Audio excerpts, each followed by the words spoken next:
So, hi everyone. My name is Ravi, and I teach philosophy and literature. And welcome to yet another lecture. This is going to be a very interesting video क्योंकि आज का इस lecture में हम लोग पढ़ेंगे Louis पियरी अल्थुजार को। अल्थुजार बहुत इंपॉर्टेंट मार्क्सिस्ट हैं क्योंकि अल्थुजार की जो फिलॉसफी है, he was a major thinker. जब हम 20th सेंचुरी की बात करते हैं, 20th century literary theory and criticism की बात करते हैं, तो he is one of the major thinker. और इनसे बहुत लोगों ने इंस्पायर लिया था, जैसे मिशेल फुको ने, डेरिडा ने, है ना, बालेबार ने, एलन बॉर्ड्यू ने, बहुत सारे थिंकर्स। तो और दूसरा ये भी है, अच्छा देखते हैं लुई अल्थुजार।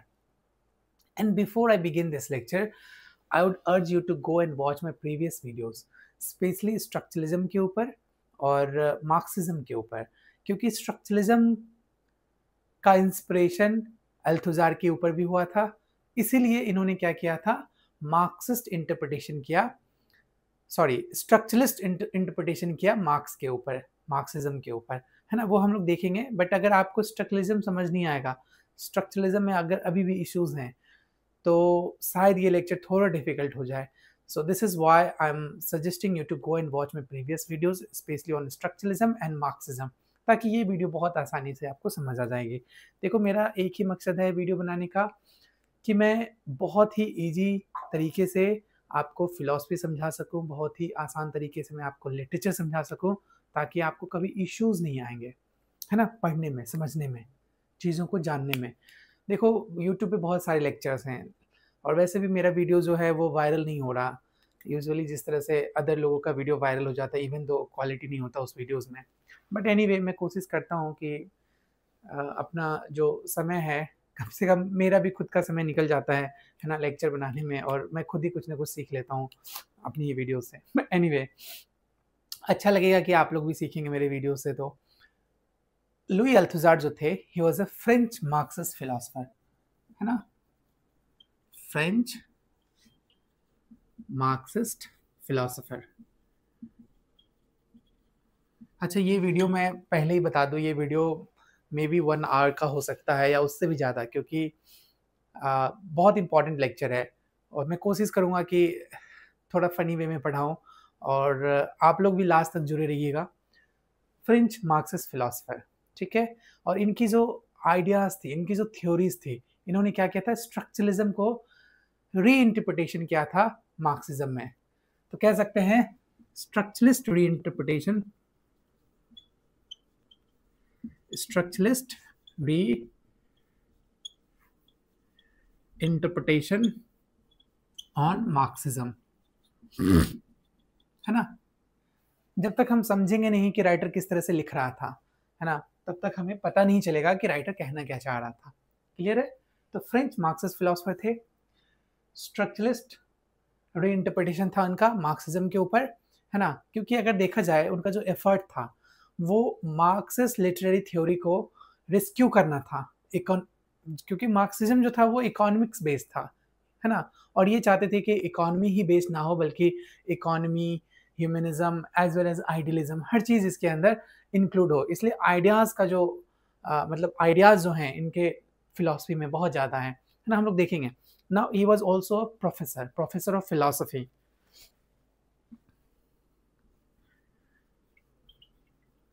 Professor of philosophy, ठीक है।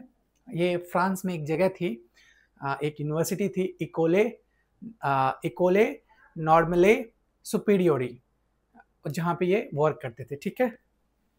इकोले नॉर्मले सुपीरियोरी, ENS से जाना जाता है उसको, प्रोफेसर ऑफ फिलोसफी। अब इनका जो था, मतलब कह सकते हैं कि इन्होंने बहुत सारे थिंकर्स को उस यूनिवर्सिटी में इंस्पायर किया, बहुत सारे थिंकर्स को पढ़ाया, है ना, जैसे मिशेल फुको को, FOUL, मिशेल फुको, ठीक है, डेरिडा, है ना, इवन एलन बॉर्ड्यू,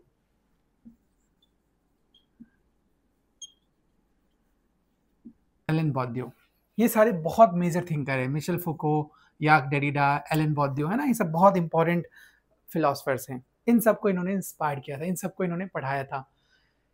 अच्छा, ये तो क्लियर हो गया।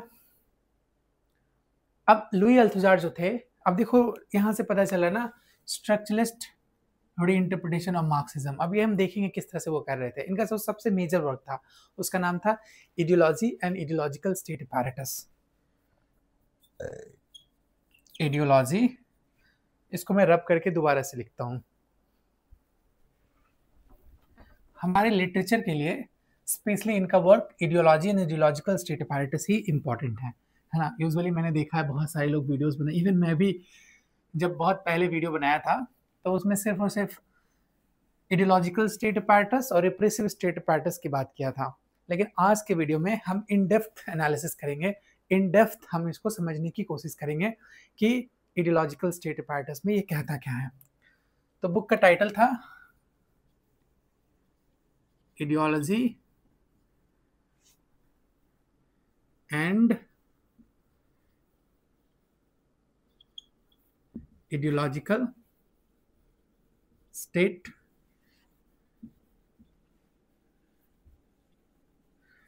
apparatus। ये जो वर्क था ideology and ideological state apparatus, it was an essay, है ना। ये क्या था, ये एक ऐसे था। तो जब अल्थुजार जब लिख रहे थे तो कह सकते हैं कि पॉलिटिकली ट्रबलेंट समय में लिख रहे थे, जब इनके यूनिवर्सिटी में बहुत सारे पॉलिटिकल टर्मोइल चल रहा था, स्पेशली फ्रांस में इस पर्टिकुलर पीरियड में, स्पेशली 1968 से 1970 के आसपास। तो उस समय बहुत इंपॉर्टेंट हो गया था मार्क्सिज्म को समझना, मार्क्सिस्ट को रीइंटरप्रेट करना, क्योंकि मार्क्स का कहना था, मैं ऑलरेडी मार्क्स में वीडियो बना चुका हूँ, मार्क्स का कहना था कि दो class, there are two different classes, दो डिफरेंट क्लास है, एक है बोर्जुइस क्लास और दूसरा है प्रोलेटेरिएट क्लास। और जो बोर्जुइस क्लास है वो कैपिटलिस्ट सोसाइटी को रिप्रेजेंट कर रहा है। तो जो कैपिटलिस्ट सोसाइटी है वो क्या करता है, अपने वर्कर को एक्सप्लॉइट कर रहा है, और ये through out the generation exploit करता जा रहा है। तो ये जो एक्सप्लॉइटर्स हैं, मतलब जो एक्सप्लॉइटेड हैं, जो एक्सप्लॉइट हो चुके हैं, है ना, वो मतलब अकॉर्डिंग टू मार्क्स कि वो कभी ना कभी क्या करेगा, समाज को बदलेगा, कभी ना कभी समाज को अपने हाथों पे लेगा, है ना, पूरे के पूरे सोसाइटी को कह सकते हैं कि पूरा जो सिस्टम है उसको अपने हाथों में लेके, है ना, इस पूरे सिस्टम को बदल देगा। ये मार्क्स का कहना था। और मार्क्स हमेशा वो एक्टिव पॉलिटिक्स की बात करता था, लेकिन ये कहता है सिर्फ और सिर्फ उससे काम नहीं चलने वाला है ना। सिर्फ और सिर्फ हम ऐसा सोच लेंगे कि इकोनॉमी या फिर ह्यूमनिज्म बेस्ड ही मतलब मार्क्सिस्ट होनी चाहिए, क्योंकि देखो सबसे बड़ा क्वेश्चन ये पूछता है कि भाई अगर कैपिटलिस्ट सोसाइटी इतना बुरा है, इसके अंदर इतने कॉन्ट्राडिक्शंस हैं, तो फिर अभी तक क्यों चल रहा है, अभी तक कैपिटलिस्ट सोसाइटी क्यों स्टे कर रहा है, क्यों टिका हुआ है ना। तो यहीं से उनका एक तरह से कह सकते हैं कि स्ट्रक्चरलिस्ट टर्न होता है ना। तो हम लोग इसको समझते हैं, हाँ, ये एक तरह से ऐसे था। अब देखो इसका जो इन्फ्लुएंस था ये स्ट्रक्चरलिज्म से आता है। सबसे पहला जो इन्फ्लुएंस इनका आता है स्ट्रक्चरलिज्म से, है ना। जब ये लिख रहे थे ideology and ideological state apparatus, specially interpretation reinterpretation of Marx through structuralism, क्योंकि स्ट्रक्चरलिज्म इनका मेजर कह सकते हैं कि इन्फ्लुएंस था। तो जैसे थिंकर्स लाइक लेवी स्ट्रॉस है, एक minute, cloud Levi's,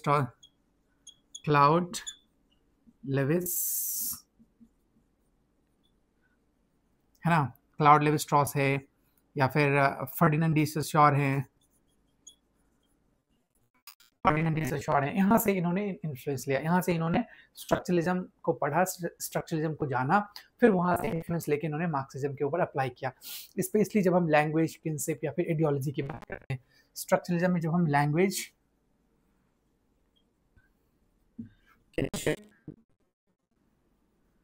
and ideology की बात करते हैं, तो स्ट्रक्चरलिज्म से इन्होंने क्या उठाया, स्ट्रक्चरलिज्म से इन्होंने उठाया लैंग्वेज को, कि किस तरह से लैंग्वेज स्ट्रक्चर्ड है। जैसे हमने लुई सोशर के क्लास में पढ़ा था कि लैंग्वेज जो है वो लैंग और पैरोल से बना है।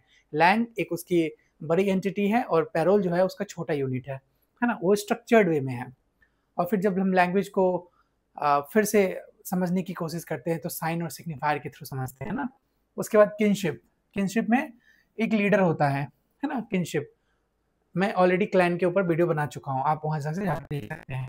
आइडियोलॉजी, किस तरह से हमारी जो आइडियोलॉजी है वो सोसाइटी को सेव करता है। और यहाँ पे सिर्फ और सिर्फ ये आइडियोलॉजी स्ट्रक्चरलिज्म बेस्ड नहीं है, बल्कि साइको एनालिसिस बेस्ड भी है। तो कह सकते हैं कि इनका जो इन्फ्लुएंस था, है ना, स्ट्रक्चरलिज्म से आता है क्या क्या चीज का, लैंग्वेज, किनशिप एंड आइडियोलॉजी का, और साथ में साइको एनालिसिस भी इन्फ्लुएंस था इनका, साइको एनालिसिस से भी इंस्पायर्ड थे।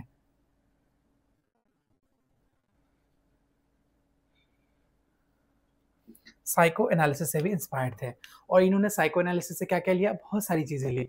जैसे साइको एनालिसिस से इन्होंने क्या लिया, अनकॉन्शियसनेस, थ्योरी ऑफ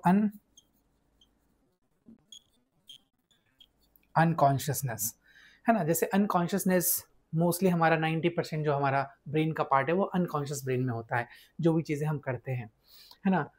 तो आइडियोलॉजी अनकॉन्शियस ब्रेन के थ्रू हम देखेंगे कैसे उनका इंटीग्रेशन हुआ, एक एक चीज़ हम देखेंगे। जैसे इनके मेजर थिंकर है फ्रॉइड, सिगमंड फ्रॉइड,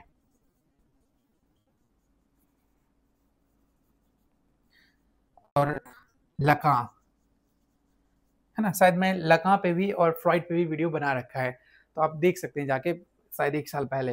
मैं दोबारा से बनाऊंगा, है ना, न्यू वीडियोस, है ना। स्ट्रक्चरलिज्म से और साइको एनालिसिस से इनका इन्फ्लुएंस था।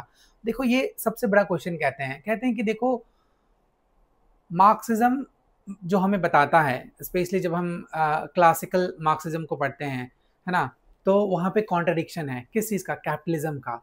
तो वो कहता है, क्वेश्चन पूछता है कि why does capitalist persist despite it's contradiction. ये जो कैपिटलिस्ट है क्यों अभी भी स्टे है, कब क्यों अभी भी रुका हुआ है, क्यों अभी भी है, even though it has many contradictions. तो वो खुद ही आंसर देते हैं, कहते हैं कि जो आइडियोलॉजी है it is embedded in institutions that makes people accept and reproduce the status quo. मतलब कि, अच्छा इसको मैं लिख के ही बता देता हूं, कहता है कि जो आइडियोलॉजी है, ये जो आइडियोलॉजी है यही सिस्टम में झुका हुआ है ना, यही सिस्टम का पार्ट है। आइडियोलॉजी जो है वो एम्बेडेड है किसमें, इंस्टीट्यूशंस में। और इसके बेसिस पे क्या हो रहा है, इसके बेसिस पे लोग आज भी, है ना, ये जो क्लास डिफरेंस है ना, उसको मेंटेन किए हुए, क्योंकि ये रिप्रोड्यूस हो रहा है। ये अपने आप एक कंप्लीट सिस्टम है, आइडियोलॉजी खुद ही एक अपने आप में कंप्लीट सिस्टम बन गया है, which is inembedded, which is embedded in institutions like schools या फिर कल्चरल इंस्टीट्यूशंस, है ना, या फिर रिलीजियस इंस्टीट्यूशंस, उन सब में ऑलरेडी एम्बेडेड है। हम लोग आगे देखेंगे किस तरह से। तो सिंपल अभी याद रखना है कि जो आइडियोलॉजी है वो एक तरह से सिस्टम में ऑलरेडी, इंस्टीट्यूशंस में ऑलरेडी क्या है, एम्बेडेड है।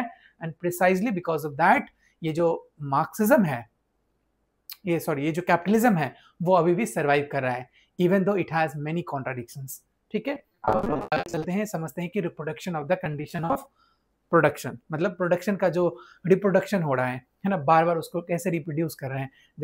जैसे मैंने सिस्टम की बात की, है ना, जैसे मैंने इंस्टीट्यूशन की बात की, कैसे वो आइडियाज को, थॉट को रिप्रोड्यूस कर रहे हैं बार बार, है ना। अल्तुजार को आप अच्छे से पढ़ने की कोशिश करोगे तो लगेगा कि हाँ, लेकिन यही है कि अल्तुजार को समझने से पहले आपको स्ट्रक्चरलिज्म का थोड़ा बहुत ज्ञान होना जरूरी है, और मार्क्सिज्म का तो ज्ञान होना जरूरी है ही। इसलिए मैंने सबसे पहले मार्क्सिज्म के ऊपर ही वीडियो बनाया था।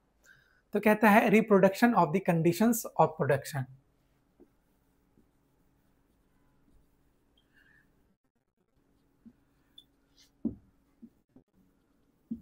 कंडीशन ऑफ प्रोडक्शन, ठीक है।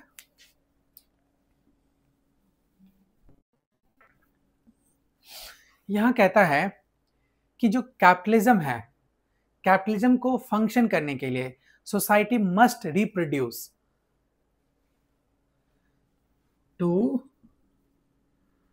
सर्वाइव।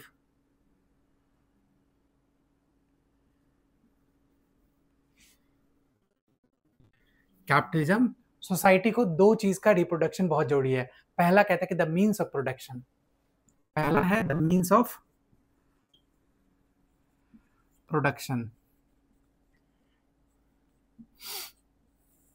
अब देखो द मीन्स ऑफ प्रोडक्शन क्या है।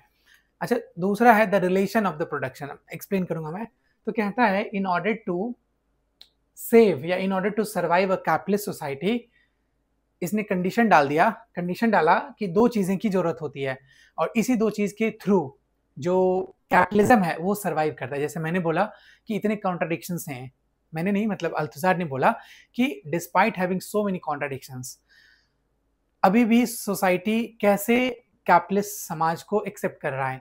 तो वो कहता है कि दो कॉन्ट्राडिक्शन है। पहला मतलब दो चीजें उसके लिए नेसेसरी हैं। तो कहता है the means of production, which means कि जो कैपिटलिस्ट समाज है वो मीन्स ऑफ प्रोडक्शन को क्या कर रहा है, कंट्रोल कर रहा है।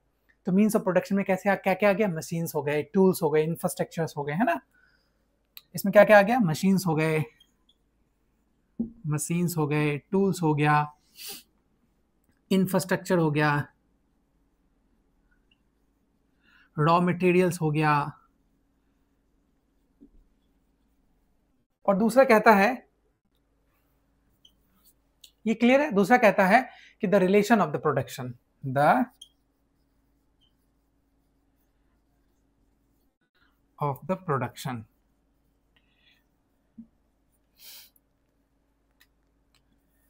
अब इसमें क्या हो गया, जैसे मजदूर हो गए, है ना, bosses versus worker, capitalist worker versus labour, bosses versus labour, या फिर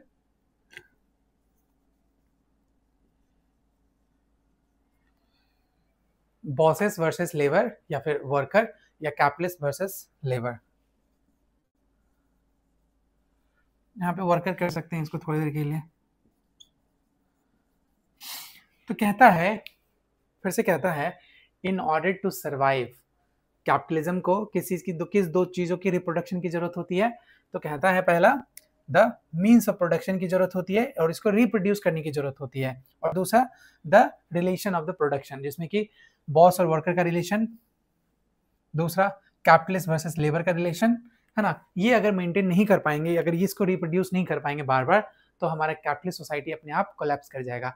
लेकिन क्योंकि जो कैपिटलिस्ट समाज है वो इस चीज को रिप्रोड्यूस कर रहा है ओवर एंड ओवर अगेन, तो विच मीन्स कि it is never going to die, है ना, क्योंकि ये हमारे स्ट्रक्चर में ही बिल्ड है। देख रहे हो ना किस तरह से स्ट्रक्चरली एनालिसिस कर रहा है ना। जैसे कि मशीन्स, भी पुरानी मशीन्स खराब हो जाते हैं या फिर जब भी हमें किसी नई मशीन्स की जरूरत होती है, किसी नई चीज को क्रिएट करने की जरूरत होती है, तो हम नए मशीन को क्रिएट करें। जैसे अभी आर्टिफिशियल इंटेलिजेंस, है ना, इस पे लोग वर्क कर रहे हैं ताकि और ज्यादा एफिशिएंट हो जाए, को एफिशिएंट वर्क हो।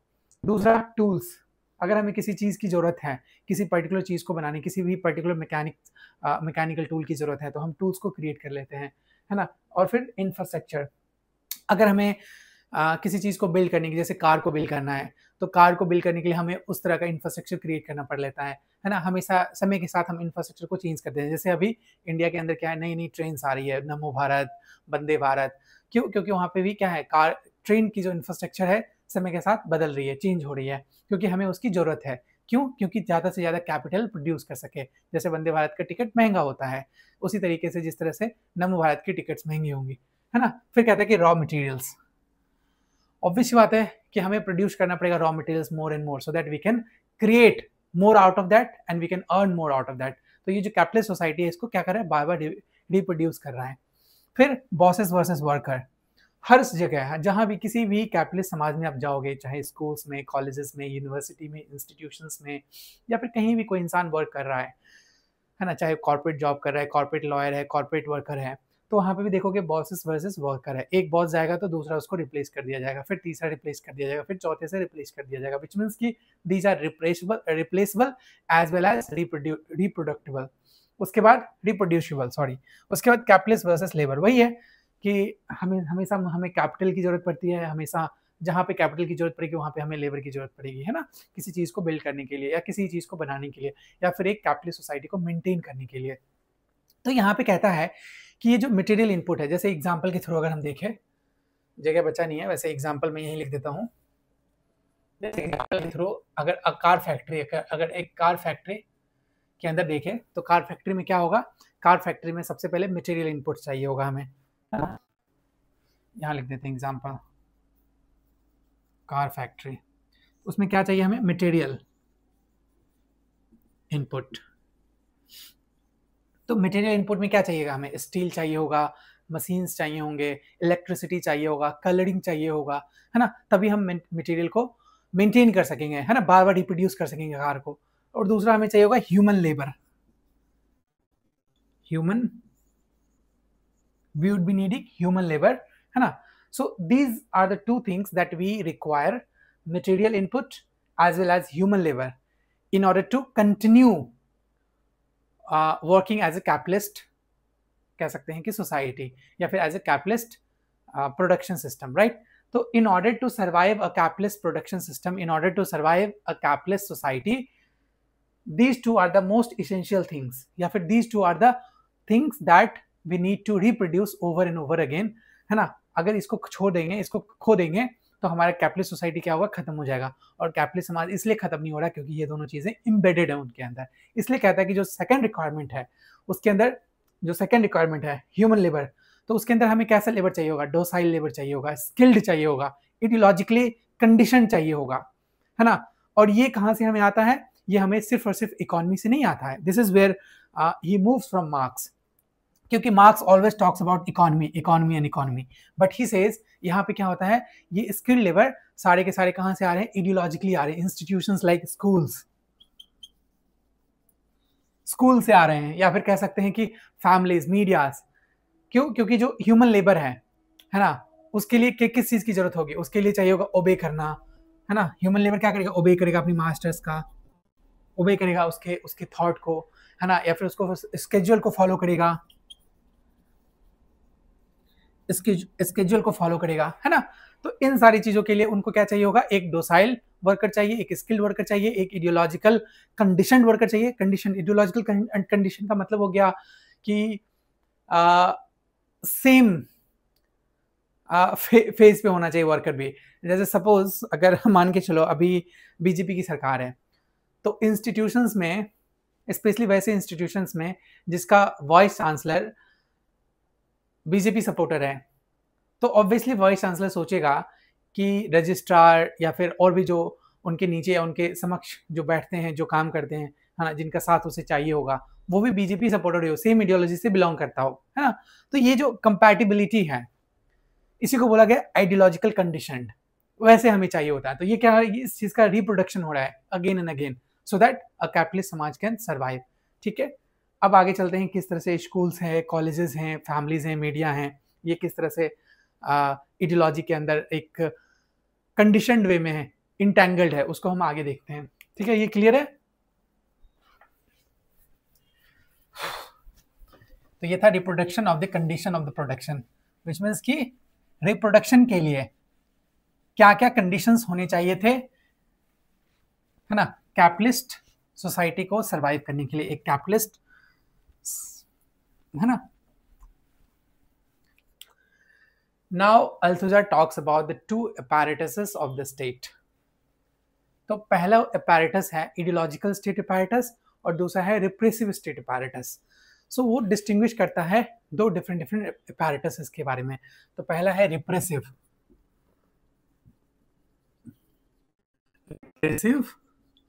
state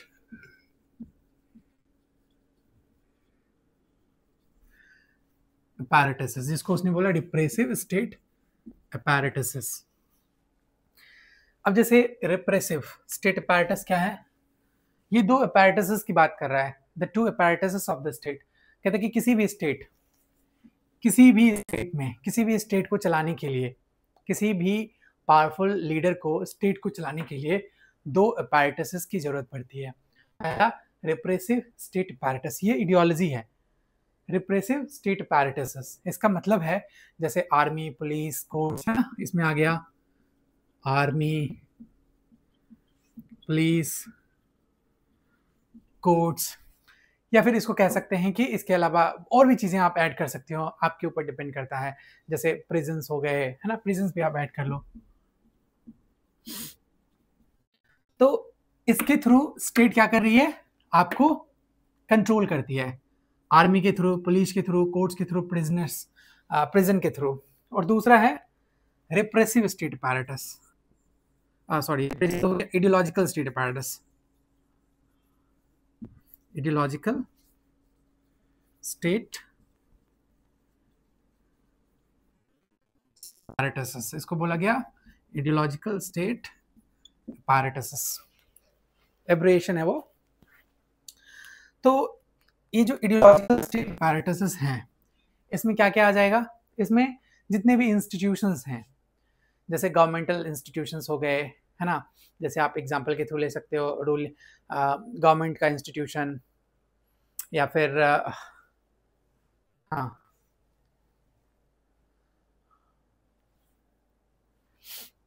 जैसे इसमें आ गए schools, churches, institutions, culture, religion, ये सारे के सारे इसमें आ जाते हैं, है ना। तो कहता है, देखो इसको गौर से समझना है, कहता है कि यूजली ये ऑपरेट करता है, जो रिप्रेसिव स्टेट अपैरेटस है ये ऑपरेट करता है कोर्जन या फिर थ्रेट या फिर वायलेंस को, है ना, थ्रेट या फिर वायलेंस है ये, है ना, और ये प्योरली आइडियोलॉजिकल है, जो कि शेप करता है स्लोली, शेप करता है स्लोली, है ना। तो कहता है कि in order to control the masses, in order to control the society, जो गवर्नमेंट है, जो स्टेट है, उसको ये दोनों अपैरेटस की जरूरत होती है। पहला रिप्रेसिव स्टेट अपैरेटस और दूसरा आइडियोलॉजिकल स्टेट अपैरेटस। और कहते हैं कि जो रिप्रेसिव स्टेट अपैरेटस है इसकी जरूरत तब पड़ती है जब आइडियोलॉजिकल स्टेट अपैरेटस फेल हो जाता है वर्क को कंक्लूड करने में, है ना। अब जैसे पहले इसको समझते हैं आइडियोलॉजिकल स्टेट अपैरेटस किस तरह से वर्क करता है, फिर हम समझेंगे एग्जाम्पल के थ्रू।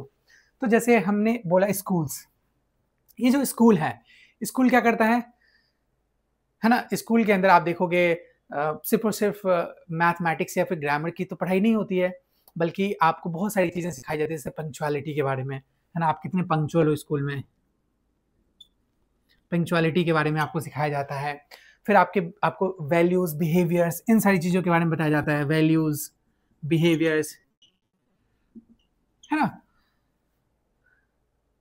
उसी तरीके से आप चर्च का एग्जाम्पल ले सकते हो या फैमिली का एग्जाम्पल ले सकते हो, जिसमें कि आपको जेंडर रोल सिखाए जाएंगे, है ना, या फिर रिस्पेक्ट फॉर अथॉरिटी सिखाया जाएगा।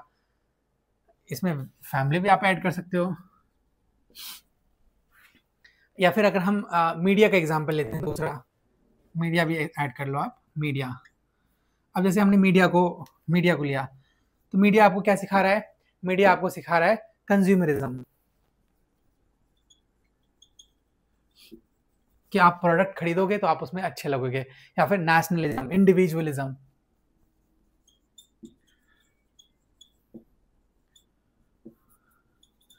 इंडिविजुअलिज्म, विच मीन्स कि जो आपका स्कूल है वो सिर्फ और सिर्फ आपको पंक्चुअल रहना नहीं सिखा रहा है, वो सिर्फ और सिर्फ आपको मैथमेटिक्स या फिर कह सकते हैं कि मैथमेटिक्स या फिर आर्ट या फिर लिटरेचर, सिर्फ वही चीज़ की आपको ज्ञान नहीं दे रहा है वो, बल्कि आपके बिलीफ को, आपके आइडियाज़ को, आपके थॉट को, आपके वैल्यूज़ को, आपके बिहेवियर को भी चेंज कर रहा है ना। विच मीन्स कि आपको पंक्चुअलिटी सिखा रहा है, वैल्यूज सिखा रहा है, बिहेवियर सिखा रहा है, और ये सारी की सारी चीज़ें क्या कर रहे हैं? आपके ब्रेन को शेप कर रहा है, आपके ब्रेन को चेंज कर रहा है ना, डाइल्यूट कर रहा है। ये एग्जिस्टेंस में है, ये अनकॉन्शियसली है। और कहता है कि इसके थ्रू गवर्नमेंट फेल हो जाती है, जब स्टेट फेल हो जाता है, इसको इम्प्लाई करना, है ना, जब आप गवर्नमेंट की बात नहीं मानते हो इन सारी चीज़ों के थ्रू, तो गवर्नमेंट क्या करता है? स्टेट अपैरेटस का यूज करता है। This is secondary to this one. पहले आइडियोलॉजिकल स्टेट अपैरेटस का यूज होता है, अगर इससे नहीं माना गया तो फोर्स का यूज किया जाता है। जैसे एग्जांपल के थ्रू समझते हैं, सपोज अगर आप स्ट्राइक पे हो, किसी बड़ी कंपनी में आप काम कर रहे हो और जितने भी वर्कर्स हैं उनको अच्छे वेजेस नहीं मिल रहे हैं, 10,000, 12,000, 14,000 की नौकरी कर रहा है और उससे घर चलता नहीं है, तो आप क्या करोगे? स्ट्राइक पे चले जाओगे कि वी नीड मोर मनी, है ना, वी नीड मोर वेजेस। तो उस सिचुएशन में या फिर आप बोलोगे कि नहीं, वर्किंग आवर थोड़ा कम होनी चाहिए। तो जब इस चीज़ पे आप फोकस करोगे, जब इस चीज़ पे आप स्ट्राइक करोगे, तो कंपनी क्या करेगा? आपको या तो बोलेगा कि आपके पैसे कट जाएंगे, या आपको फोर्स करेगा, बहुत बहुत सारी चीज़ें करेगा। और कंपनी के अंदर ही बहुत सारी चीज़ें आपको सिखाएगा कि नहीं, आपको बड़ी की बात माननी चाहिए, आपको कंपनी के मालिक की बात माननी चाहिए, है ना। You need to be very, कह सकते कि यू नीड टू मतलब एक सेंस में आपके बिलीफ को वो शेप करने की कोशिश करेगा, आपके वैल्यूज को बताने की कोशिश करेगा कि आपकी वैल्यू इस कंपनी में कितना है। तो इडियोलॉजिकली वो कोशिश करेगा कि आपको बचाए, आपको रोके। लेकिन जब आप नहीं मानते हो और जब आप स्ट्राइक पे चले जाते हो, है ना, आप धरना दे देते हो, तो आपके साथ क्या किया जाता है?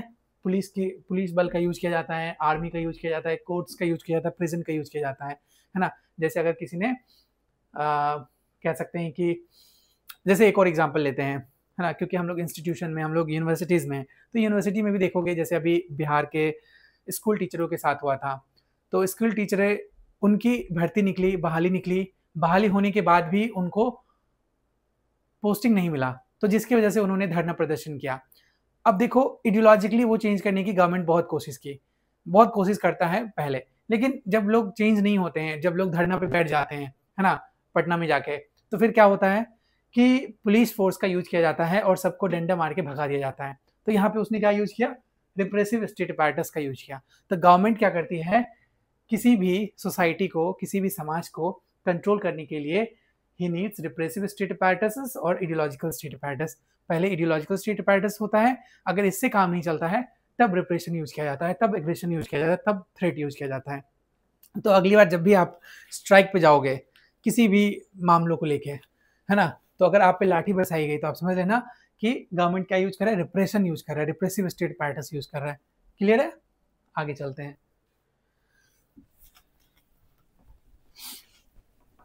मैं थोड़ा देर और रुक सकता हूँ हर चीज़ को एक्सप्लेन करने में, लेकिन समय बहुत लंबा हो जाएगा और ऐसे भी यूट्यूब पे एजुकेशनल वीडियोस का ग्रोथ बहुत स्लो है, क्योंकि मैं बहुत दिनों से वीडियोस बना रहा हूँ और फिर भी मेरे व्यूज़ बहुत कम हैं।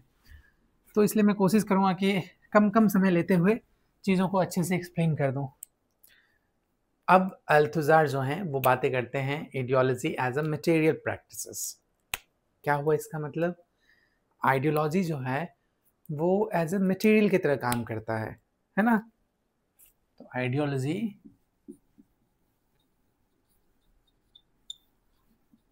As a material practices.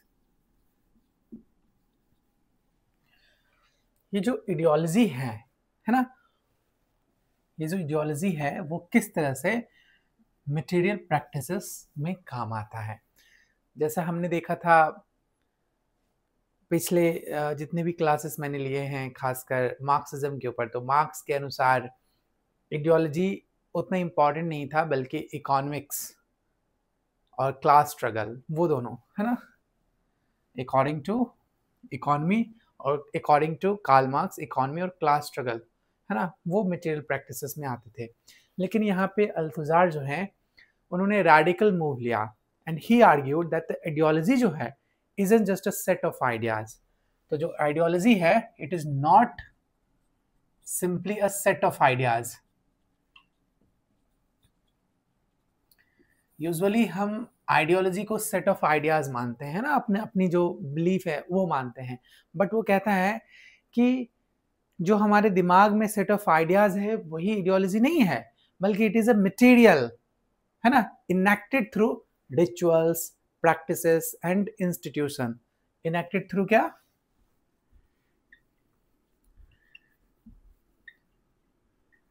Rituals, practices,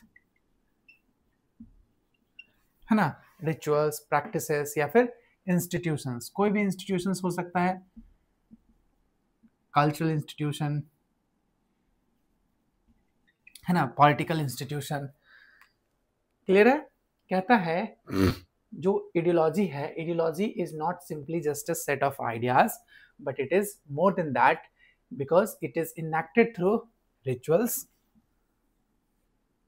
practices and institutions. एक सेंस में कह सकते हैं कि इट इज इम्बॉडीड, है ना, हमारा जो एवरीडे लाइफ है, रूटीन है, देखना, रिचुअल्स एवरीडे लाइफ में आता है, प्रैक्टिसेस एवरीडे लाइफ में हम करते हैं, इंस्टीट्यूशंस, है ना, ये जो एवरीडे लाइफ है, जो मंडेन लाइफ है, उसमें क्या है? उसमें इनेक्टेड है, उसमें इंटरट्वाइंड है, उसमें इंटरमिंगल्ड है ना। इसलिए कहता है कि जो आइडियोलॉजी है हैज अ मटेरियल एग्जिस्टेंस। ये जो आइडियोलॉजी है इसका क्या है? मटेरियल एग्जिस्टेंस है। Ideology has a material existence. This is where he talks about ideology as a material practices, because eventually it becomes as a material practices, है ना. Now what does this mean, है ना, इसका क्या मतलब हुआ कि material existence कैसे हुआ. तो let's say you don't just believe in school. जब हम स्कूल की बात करते हैं तो आप सिंपली स्कूल के बारे में नहीं सोचते हो कि स्कूल जाना है, रूटीन फॉलो करना है, यूनिफॉर्म पहनना है, या फिर टीचर को भी करना है. Actually these are the repetitive actions जो कि आपके ऊपर इन्फोर्स किया गया है इडियोलॉजिकली एंड सब्जेक्टिविटी के अनुसार, है ना. इसलिए कहता है कि जो इडियोलॉजी है it is embedded in what we do, not just what we think. Ideology is what is not just what we do, is not just what we do but what we think, है ना. इसी को ideology उसने बोला, है ना. जैसे हमने एग्जांपल दिया स्कूल जाने का. आप जब स्कूल जाते हो, है ना, तो स्कूल जाने के बाद क्या होता है कि you are not simply just following the routines या फिर रिचुअल्स को, जो स्कूल का रिचुअल्स है, या फिर ड्रेस कोड हो गया, यूनिफॉर्म्स हो गए, है ना. आप सिर्फ इसी चीज को फॉलो नहीं करते हो बल्कि इडियोलॉजिकली भी, है ना, आप जो भी करते हो, जैसा सोचते हो, वो सारी की सारी चीजें इसमें क्या हो गई, इसमें एम्बेडेड हो चुके हैं, है ना. इसलिए जैसे एक एग्जांपल लेते हैं. सपोज चर्च गोर्स, चर्च जाने वाला इंसान. तो चर्च जाने वाला जो इंसान होता है, he does not need to continuously believe in every tenet of their religion.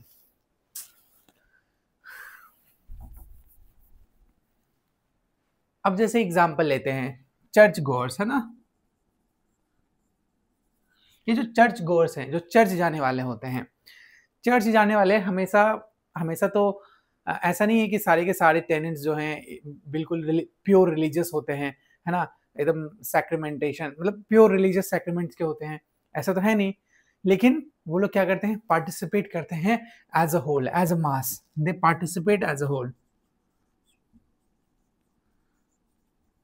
As a mass, है ना. वो लोग साथ में पार्टिसिपेट करते हैं, साथ में रिसाइट करते हैं क्या, प्रेयर को, साथ में प्रेयर को रिसाइट करते हैं, साथ में और क्या करते हैं, साथ में कन्फेशन करते हैं,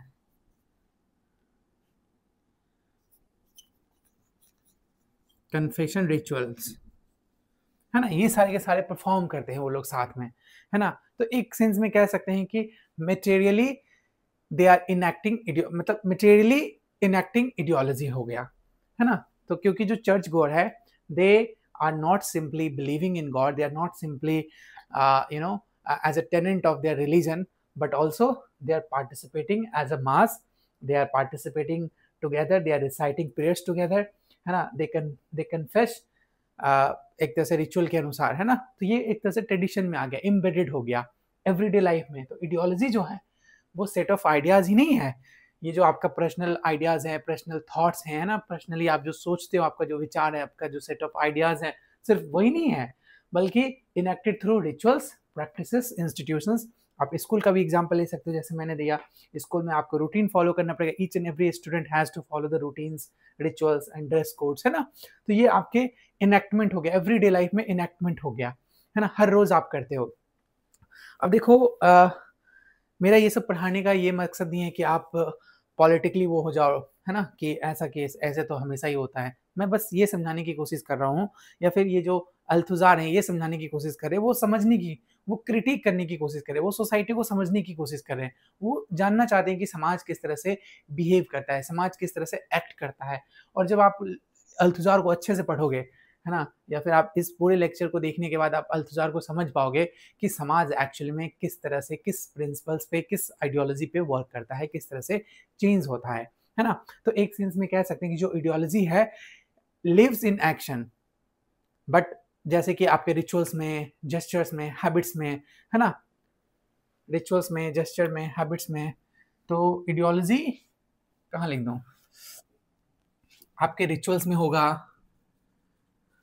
आपके जेस्चर्स में होगा, आपके हैबिट्स में होगा, है ना, आपके मंडेन, वही है मंडेन लाइफ में होगा। तो कह सकते हैं आइडियोलॉजी इसको बोला गया।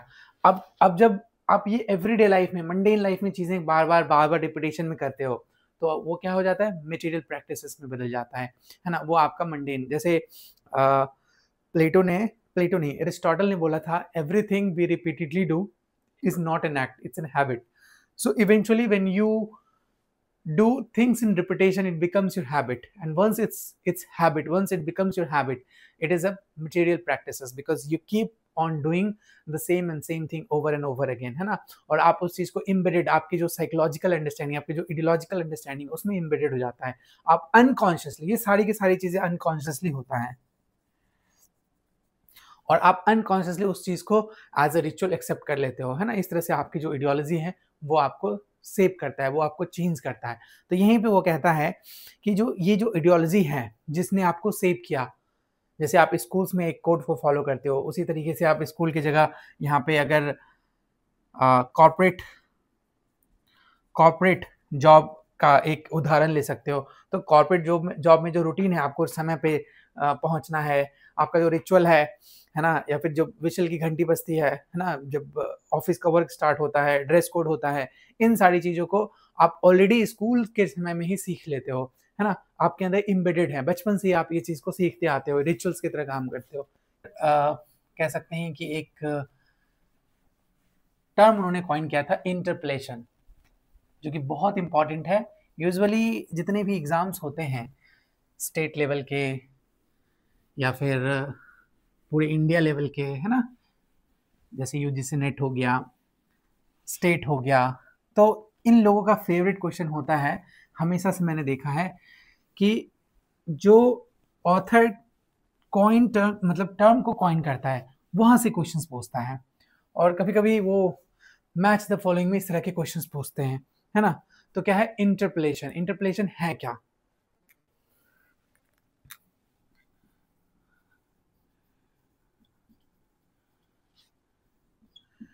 Interpolation. This is a philosophical term which is coined by Louis Althusser, a French philosopher, जिसका मतलब है कि कहता है कि जो इंटरप्लेशन है, it is a famous concept, जिसके जो कि एक प्रोसेस है ना, इट इज अ प्रोसेस। किस चीज का प्रोसेस है? तो कहता है it is a process through which ideology calls individual into social roles. It is a process through which individual जो होता है ना, मतलब एक तरह से कह सकते कि जो आइडियोलॉजी है कॉल्स इंडिविजुअल, इंटरप्लेशन जो है it is a process through which ideology calls individual into social roles, है ना, इनटू सोशल रोल्स। एक प्रोसेस है जिसमें जो आइडियोलॉजी है वो एक तरह से कॉल करता है इंडिविजुअल को एज अ सोशल रोल्स, है ना, and then they recognize themselves as a subject, they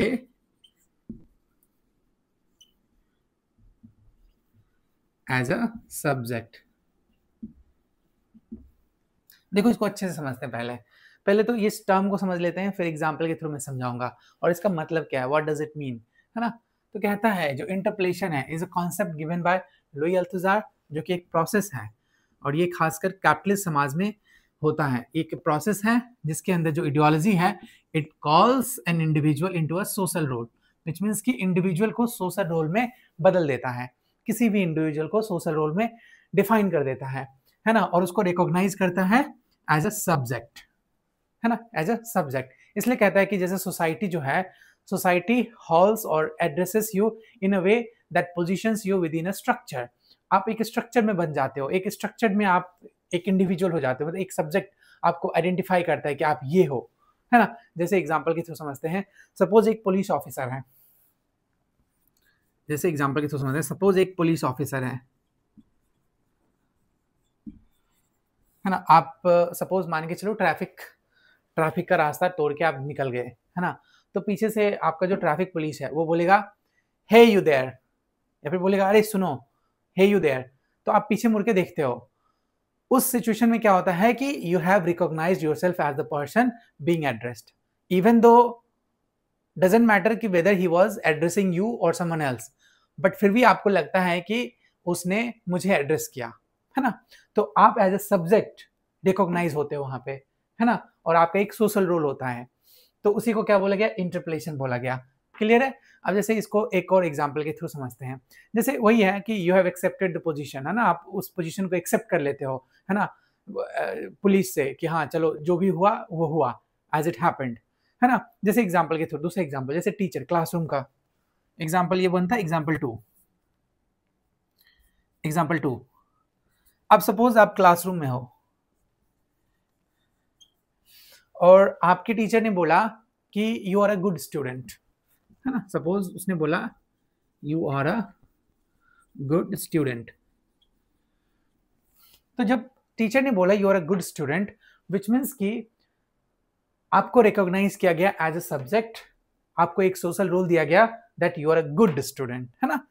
social role which means you are a good person, you are a good person क्योंकि आपने सही समय पे चीज़ों को प्रेजेंट किया, टाइम पे अपना जो भी आपको होमवर्क मिला, अपनी क्लास वर्क होमवर्क सारे अच्छे से किया, है ना, काफ़ी मेथोडिकल किया। तो प्रिसाइजली बिकॉज ऑफ दैट आपके टीचर ने आपको बोला you are a good student, तो आपको उसने रिकॉग्नाइज किया एज ए सब्जेक्ट, रिकॉग्नाइज किया, है ना। इसलिए कहता है कि इडियोलॉजी जो है calls individual into social roles, और एक तरह से स्ट्रक्चर की तरह उसने देखा, विच मीन्स कि they have positioned you with in A structure, which means कि उस क्लासरूम का जो स्ट्रक्चर है उसके अंदर आपको पोजीशन में डाल के, मतलब उस क्लासरूम के अंदर आपको एक पोजीशन पे आपको बोला, आपको रिकॉग्नाइज किया कि you are a good person, you are a good student, है ना। तो आप उसको रिकॉग्नाइज करते हो कि she is talking about me, my teacher is talking about me. तो आप उसको फील करते हो कि अच्छा उसने मेरे बारे में बोला। जैसे एक और एग्जाम्पल लेते हैं, जैसे कॉमर्शियल का एग्जाम्पल लेते हैं, है ना। टीवी कॉमर्शियल्स में आप देखोगे मोस्टली चीजें जब उसको सेल करनी होती है तो कहते हैं कि यू डिजर्व लग्जरी। सपोज उसने बोला यू डिजर्व लग्जरी, है ना। सपोज किसी महंगे परफ्यूम, किसी महंगे ड्रेस की एडवर्टीजमेंट आ रही है टेलीविजन पे, और उस एडवर्टीजमेंट में बोला गया कि this one is made for you, है ना, बिकॉज यू डिजर्व लग्जरी। तो कहीं ना कहीं आपको लगता है कि you are being address there, है ना, उस पूरे समाज में, है ना, पूरे वर्ल्ड में, क्योंकि डायरेक्टली आपकी तरफ तो नहीं बोल रहा, वो एक एडवर्टीजमेंट है, वो सबकी तरफ डिनोट कर रहा है, but still you feel that particular advertisement is only for you, और आप एज ए सब्जेक्ट रिकॉग्नाइज करते हो अपने आप को within a social role. और आपका सोशल रोल वहां पे क्या है, एक परचेजर की तरह होता है ना, एक परचेजर की तरह होता है। आप एक मटेरियल की तरह उस चीज को ले लेते हो और फिर आप कहते हो कि यस, है ना, I will purchase this.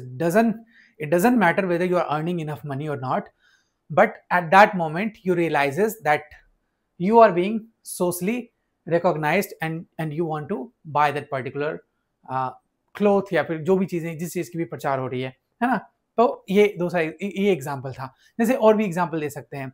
Suppose आप टेलीविजन देख रहे हो, खासकर अभी का समय में तो बहुत लोग टेलीविजन देख रहे हैं, है ना। तो उस समय अगर टेलीविजन के ऊपर बोला गया you are a part of this nation, suppose India और पाकिस्तान के बीच में अभी ऑलमोस्ट युद्ध का सिचुएशन बना हुआ है ना। खैर अब तो खत्म हो गया, बट एक टेंशन बना हुआ है। तो ये वो जो इंडिया और पाकिस्तान का जो टेंशन है, उस टेंशन के बीच में अगर जितने भी न्यूज चैनल्स हैं वो अगर बोलेंगे you are a part of nation, है ना, आप इस नेशन के पार्ट हो, तो you will feel that even though he is not simply talking about you, you're not being talked about, you are not just an individual जिसके बारे में बातें हो रही है, बल्कि एज ए नेशन को वो डिनोट कर रहा है, but still you feel that you have been recognized. आपको बोला गया, आपको लगता है कि वो आपको बोला गया, है ना। आप उस भीड़ में अपने आप को रिकॉग्नाइज कर लेते हो और फिर कहते हो कि yes I am a part of this nation, yes I will do anything for this nation, है ना। तो ये क्या है, यही है इंटरप्लेशन। तो इंटरप्रेशन में क्या होता है, आइडियोलॉजी जो है it calls individual into a social roles. आपको एक सोशल रोल दे दिया जाता है जिसमें आप रिकॉग्नाइज करते हो एज ए सब्जेक्ट, आपको रिकॉग्नाइज किया जाता है as a subject, even though doesn't matter whether you are subject और not, but as a subject आपको रिकॉग्नाइज किया जा रहा है वहां पे। I hope this is very very clear to you. अब हम लोग आगे चलते हैं। स्कूल का जो सेंट्रल रोल है वो आइडियोलॉजिकल स्टेट अपैरेटस को बिल्ड करने में है, कि जब हम आइडियोलॉजिकल स्टेट अपैरेटस की बात करते हैं या फिर रिप्रेसिव स्टेट अपैरेटस की बात करते हैं, उसमें सबसे इंपॉर्टेंट आइडियोलॉजिकल स्टेट अपैरेटस क्या है? वो है school. The central role of the school, the central role of school. देखो, स्कूल को सेंट्रल रोल में रखा। स्कूल सबसे इंपॉर्टेंट है किस चीज के लिए? तो कहता है जो स्कूल है, the school is the dominant ideological state apparatus. School जो है is a dominant ideological state apparatus। क्यों उसने बोला कि स्कूल जो है वो ideological dominant ideological state apparatus है? इसलिए उसने बोला क्योंकि कहता है कि इन मॉडर्न कैपिटलिज्म, खासकर मॉडर्न समाज में, मॉडर्न कैपिटलिस्ट सोसाइटी में जो स्कूल है, चर्चेज हैं, इसका इन्फ्लुएंस सबसे ज़्यादा है। और खासकर स्कूल का ही सबसे ज़्यादा क्यों है? क्योंकि स्कूल जो है वो ट्रेन करता है इंडिविजुअल को अपने सोशल रोल को एक्सेप्ट करने के लिए, है ना? क्योंकि स्कूल जो है इट ट्रेन्स एन इंडिविजुअल या फिर individuals to accept their social roles. क्यों? क्योंकि ट्रेन करता है ना? ट्रेन करता है इंडिविजुअल को एक्सेप्ट करने में उसके सोशल रोल्स, मतलब विच मीन्स कि स्कूल जो है आपकी इडियोलॉजी को चेंज करता है, आपको सिखाता है, आपको समझाता है, आपकी इडियोलॉजी को बदलता है ना? जैसे कि who you want to become, जैसे suppose you want to become an obedient worker, या फिर आप एक लॉ अबाइडिंग सिटीजन बनना चाहते हो, या फिर आप एक रूलिंग क्लास एलीट बनना चाहते हो। ये सारी की सारी चीजें आपको स्कूल सिखाता है ना? आप स्कूल से ये सारी की सारी चीजें सीखते हो, है ना? क्योंकि आप स्कूल में क्या करते हो? टीचर की बातें सुनते हो, टीचर की बातें मानते हो। आपको पता है कि अगर टीचर के अगेंस्ट आप चले जाओगे या टीचर को बुरा बोलोगे तो टीचर आपको पनिश कर सकता है। तो that is again law abiding. वहां से आप लॉ सीखते हो कि किस तरह से लॉ को अवॉइड, मतलब लॉ को अवॉइड करना है ना? अवॉइड नहीं, अबाइड करना है लॉ को, है ना? तो स्कूल डोमिनेंट होता है, क्लियर है? अब कहता है कि स्कूल जो है ये दूसरा चीज क्या करता है? रिप्रोड्यूस कर रहा है। रिप्रोड्यूस कर रहा है किस चीज का? क्लास स्ट्रक्चर को, है ना? It reproduces class structures. इसमें क्या हुआ? इसमें कहता है जैसे आपका स्कूल है ना? स्कूल जो है वो प्रिपेयर करता है फ्यूचर कैपिटलिस्ट को। जैसे वर्किंग क्लास स्कूल जो है वो वर्किंग क्लास इंसान को बनाएगा, लेबर को बनाएगा, फ्यूचर लेबर को बनाएगा। जैसे सपोज अगर कोई बहुत रिच इंस्टीट्यूशन में पढ़ रहा है, सपोज आप बहुत बड़े फैमिली से बिलोंग करते हो, तो आपके माँ बाप क्या करेंगे? बहुत बड़े प्राइवेट स्कूल में आपकी नौकरी कराएंगे। जब आप प्राइवेट स्कूल में नौकरी करोगे तो इवेंचुअली जो आपका आइडियोलॉजिकल स्टेट अपैरेटस है, जो आपका कॉम्पस मेंटिस है, जो आपका ब्रेन है ना, it will function as if you want to become a corporate worker, या फिर आप एक कॉर्पोरेट बनाने की कोशिश करोगे, आप एक कैपिटलिस्ट समाज बिल्ड करने की कोशिश करोगे। लेकिन अगर कोई सरकारी स्कूल में पढ़ा है ना, एक रूलिंग क्लास इंस्टीट्यूशन में पढ़ा है, तो वहां पे वो क्या सीखेगा? वहां पे वो रूलिंग क्लास फ्यूचर लेबर बनना ही सीखेगा। तो ये एक कहते हैं कि reproduction of class class struggle कह सकते हैं, या फिर क्लास स्ट्रक्चर कह सकते हैं, ठीक है? अब जैसे मान के चलो स्कूल के प्रैक्टिसेस, अब इसको थोड़ा और अच्छे से समझते हैं। Practices, school practices. अब एवरीडे लाइफ में स्कूल में क्या क्या होता है? Think about it. जैसे कि आप अथॉरिटी को ओबे करना सीखते हो, अथॉरिटी को ओबे करना सीखते हो, राइट?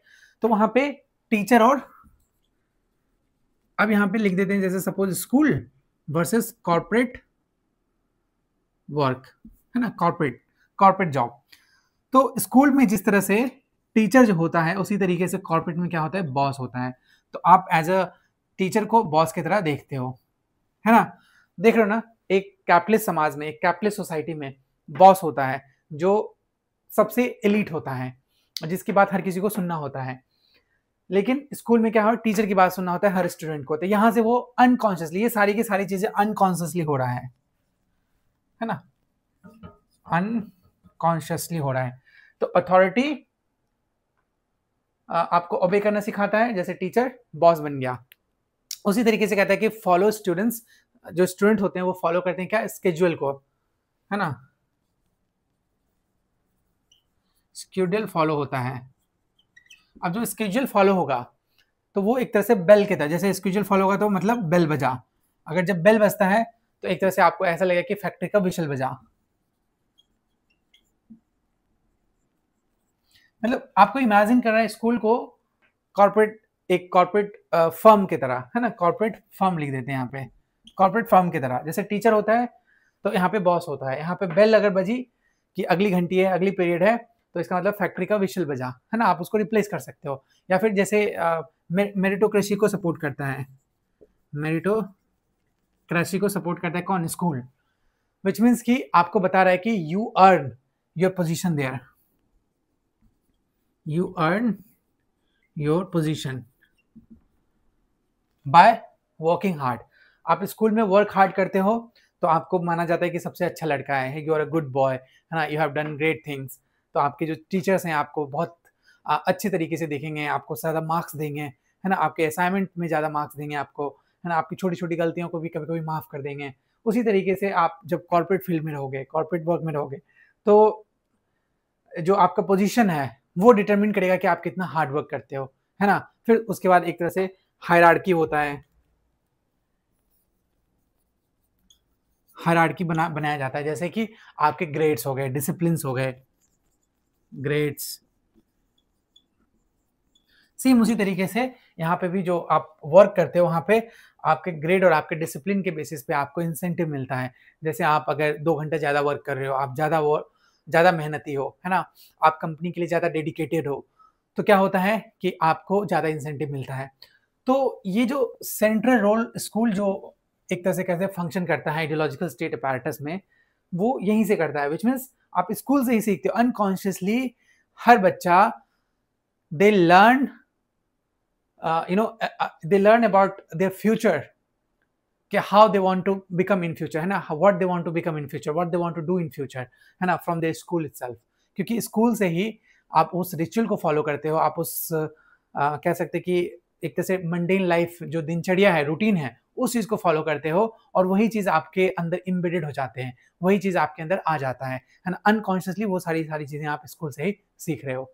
ठीक है, अब इसके अंदर देखो हिडन करिकुलम भी होते हैं।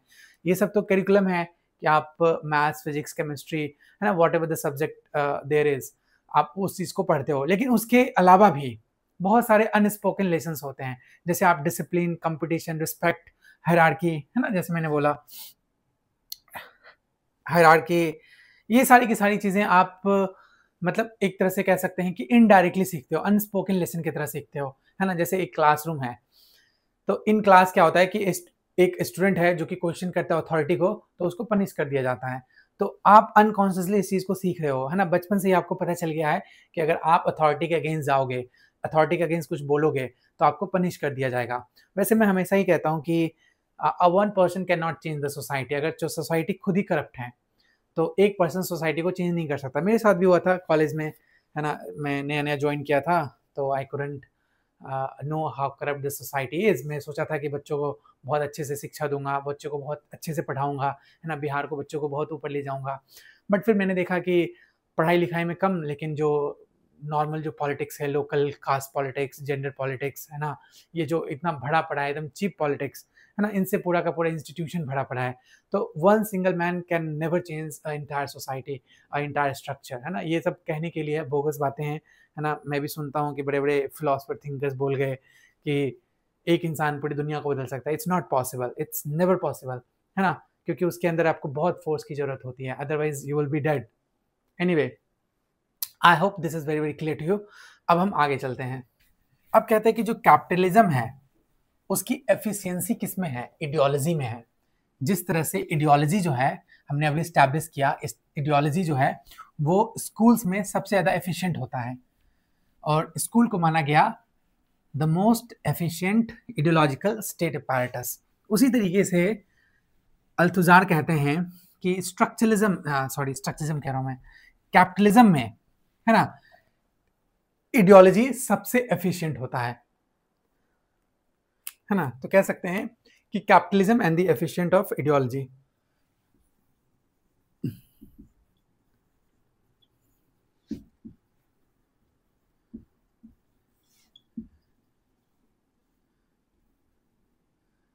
CIE and efficient ideology.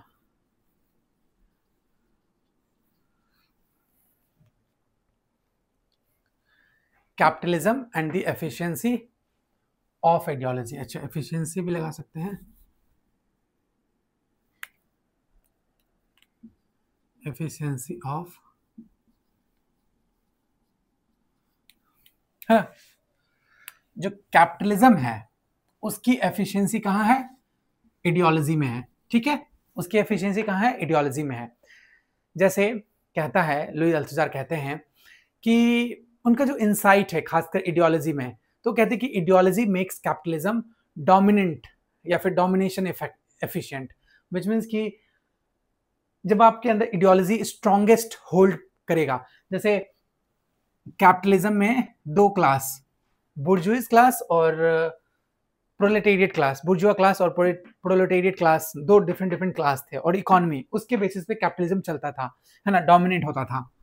लेकिन यहाँ पे कहता है, क्योंकि बुर्जुआ क्लास जो था वो डोमिनेट करता था सोसाइटी को, लेकिन यहाँ कहता है कि आप अगर आप आइडियोलॉजी को कंट्रोल कर लोगे, if you control the ideology, the more efficient ideology is the more domination you will have, the more domination effect you will have on the people, ठीक है। तो कह सकते हैं कि ideology is directly proportional to the capitalism.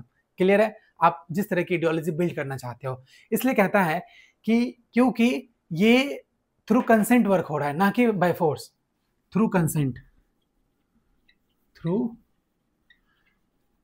क्योंकि ideology मैंने पढ़ा, अभी हमने पढ़ा आइडियोलॉजिकल स्टेट अपैरेटस, आप थ्रू कंसेंट लोगों से मनवा लेते हो, है ना, लोग अपना खुद का कंसेंट दे देते हैं, हाँ, कि चलो I do support this particular ideology, I am work. जैसे सपोज अगर कोई इन्वायरमेंटल लॉयर है, तो उसकी आइडियोलॉजी बदली जाती है बचपन से ही कि इन्वायरमेंट को सेव करना है, इन्वायरमेंट को सेव करना है, इन्वायरमेंट को सेव करना है। तो जैसे ही उसके दिमाग में ये चीज़ बैठ गया, है ना, आइडियोलॉजिकली उसके दिमाग में ये बैठ गया, और वो एवरीडे लाइफ में इन्वायरमेंट को सेव करने की सोच रहा है ना, हर छोटी छोटी चीज़ें वो कर रहा है कि हाँ, इन्वायरमेंट को सेव करना है, इन्वायरमेंट को सेव करना है।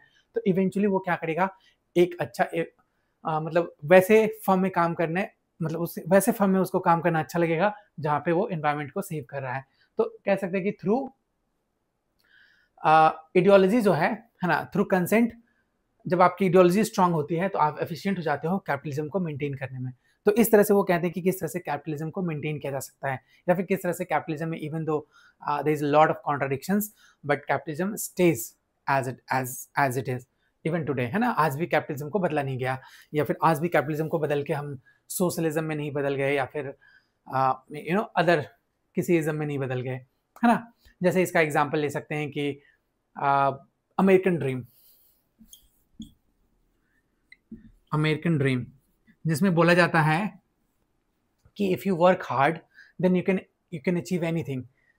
बट इसका ये मतलब नहीं है कि हर इंसान वर्क हार्ड करेगा तो वो अचीव कर लेगा, because each and every person has a different social background, has a different ethnicity, different race, they come from different races, so it's not possible for each and every individual even to achieve everything, है ना। अगर हर कोई इंसान prime minister बनना चाहेगा, president बनना चाहेगा, it's not possible for each and every person to become that one, है ना। क्योंकि ये जो अमेरिकन ड्रीम है, it's not applicable for each and every person, लेकिन ये एक आइडियोलॉजी क्रिएट कर देता है। American dream is an ideology itself, और आप हर रोज उसको एज ए रिचुअल बोलते रहते हो, करते रहते हो, सुनते रहते हो, है ना, अपने समाज में लोगों से। जैसे इंडिया के अंदर हर कोई कहता है कि अगर तुम बहुत मेहनत करोगे तो तुम यूपीएससी क्वालिफाई कर लोगे और आईएएस बन जाओगे। बट हर कोई आईएएस बनता है? नहीं बनता है, कुछ लोग ही आईएएस बन पाते हैं। लेकिन आपको एक तरह से ड्रीम दे दिया गया, है ना, you have to achieve, if you work hard you can become, है ना। इवन गरीब लोग भी स्ट्रीट लैम्प के नीचे पढ़ के आईएएस बन जाते हैं, है ना। बट इट्स नॉट ट्रू, हर कोई स्ट्रीट लैम्प के नीचे बैठ के आईएएस नहीं बन जाएगा, और ऐसा कोई एविडेंस नहीं है कि स्ट्रीट लैम्प के नीचे बैठ के ही आईएएस बनते हैं, है नहीं है। या फिर 8 घंटे पढ़ के ही आईएएस बनते हैं। अगर कोई किसी ने बोला कि अगर तुम 1 साल तक 8 घंटे पढ़ लोगे पर डे तो तुम आईएएस बन जाओगे, इट्स नॉट पॉसिबल, क्योंकि हर इंसान अलग अलग अपने बैकग्राउंड से आया है, हर कोई अलग अलग रेस से आया है, हर कोई अलग अलग इथनिसिटी से आया है, हर कोई अलग अलग इंटेलेक्चुअलिटी से आया है, हर कोई अलग अलग अपने बैकग्राउंड, जैसे 9, 10, 11, 12 का जो बैकग्राउंड है, उसकी जो एजुकेशनल बैकग्राउंड है वो अलग अलग जगह से हुई है। तो it's not possible for everyone, for each and every person to achieve the American dream. लेकिन एक इडियोलॉजी क्रिएट कर दिया जाता है जो कि एफिशिएंट होता है कैपिटलिज्म को बरकरार रखने के लिए, उसको चलाने के लिए। ठीक है, फिर आगे वो बातें करता है क्रिटिकल पर्सपेक्टिव्स में इन्फ्लुएंसेस। वो कहते हैं कि ये जो इनका जो थॉट है ये इन्फ्लुएंस किया था बहुत सारे थिंकर्स को, जैसे स्टुअर्ट हॉल को, जो सबसे मेजर थिंकर हैं उनका नाम है Stuart Hall. Stuart Hall, Louis Althusser Stuart Hall को इन्फ्लुएंस करते हैं, क्योंकि इन्हीं की इडियोलॉजिकल स्टेट अपैरेटस से इंस्पायर्ड होके स्टुअर्ट हॉल जो है वो अपना वर्क लिखते हैं और ये पॉपुलर कल्चर की बातें करते हैं, है ना,